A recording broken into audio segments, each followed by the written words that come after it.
Okay, so tonight we're going to talk about getting your render to actually end up in 3D for the Lume Pad. And we're going to focus tonight on cinema, although I think that while they don't document it, I believe any of these tools that have a spherical camera, such as even Houdini, because Houdini, there is a version of Octane and Redshift for Houdini. So I haven't explored that yet, but we'll see how that goes. But I want to talk about tonight is getting a 3D out, because they looking at the documentation and doing a bunch of experimentations, there are two main things that you have to do. First of all, you must have your final output be in stereo. What I mean by that is, let me bring up Octane dialog here, because this is set up for Octane right now. When you render this, and I'm gonna get started. When you render, you'll notice I have two images side by side. That's what it needs. Two, not four, not one, even in what they call it, anagraph, or the blue and red. The examples they give in the documentation do show talk about setting it up for 2-channel anagraph, and then the camera itself. I can't recall if they say anagraph or side by side. If you do anagraph all the way through, let me see if I can bring it up here. That looks like it. Okay, so this is their part 1. So they have you set it symmetrical. And then when you render it, which is their part 2, and this goes through the math and it goes through the different things, but here's the most important part of it, and it's the zero parallax. Notice that the images need to be between this, whatever your zero parallax is, and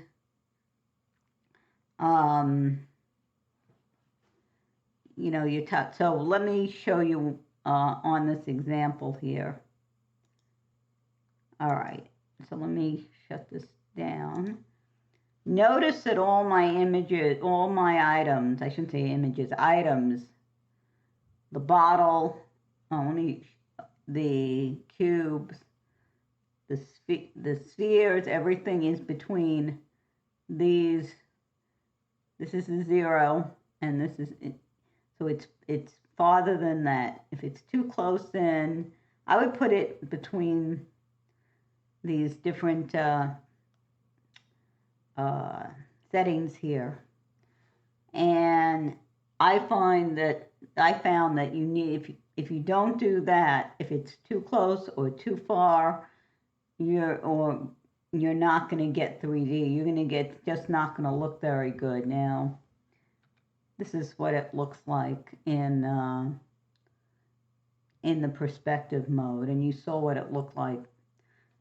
This is the bottle I made with the scanning. Not perfect, but I had to put it in there. Label came out real well, but was a little rough here. So anyway, that's very important, that you have your objects lined up right. You set things up the way I set up this render. Edit render settings.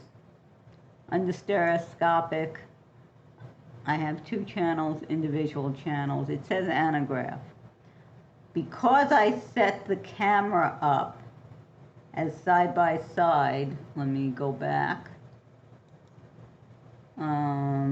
This is in the Octane camera tag. Set up as side by side. This will give me precisely a side by side image. Now you have to also be careful when you actually render it out. This is DaVinci Resolve, and I had to make both sides and a graph because I made it side by side. I'd end up with 4 images, and that's not going to work with the with this tool, with the conversion. You set it to stereo, you have your side by side images, and it will convert it to a 2 times to a 4 image thing, and that's what will look good on your Lume Pad. Again, you have to get, and this was the thing that was driving me nuts here, because it was not, couldn't figure out why am I not getting the 3D. Went back to the docs, did some more experimentation, and found that getting it in that range, getting the objects in the range, is what's going to give you your 3D. Now, if you're using again, you know, the gaming engine, that's a little bit different, and we talked about that. We use the pawn and so forth, and that seems to take care of itself. I mean, the stuff comes out of that. Once you get your building set, you know, building the item set up, seems to just pop out. One other thing that I did here, let me show you this. Go back here again on my render settings. Notice here, 2560, 720, so I doubled the width. Remember, 2 side-by-side images, and I set this pixel aspect to 0.5. And I think I mentioned this last week. That's what gave me the proper output. And of course, other things that make a render look good, your lighting and so on. And I think also, if you really, it's kind of cool that when you're doing the 3D, if you have something that's heading to the front of the screen, because then it'll look like it jumps out at you. And that's kind of cool. So those are the big tips, and like I said, I will be doing some exploration with Houdini here, because I think you can build directly in Houdini for this as well. Remember, you know, if you have your 2x2, your side-by-side, you can get something out that the Lume Pad software is going to like, their conversion software is going to like. So again, keep things in the right location, and make sure you have your side-by-side, and you should be able to get something that does come out in 3D. So anyway, I hope this has been helpful, and there's so much to explore with this, to continue exploring. Remember, we've been working on the whole this hard assets concept that I'm still working on, but this technology was just so cool, I had to bring it to you. So anyway, again, thank you for watching, and I will speak to you next time. Take care.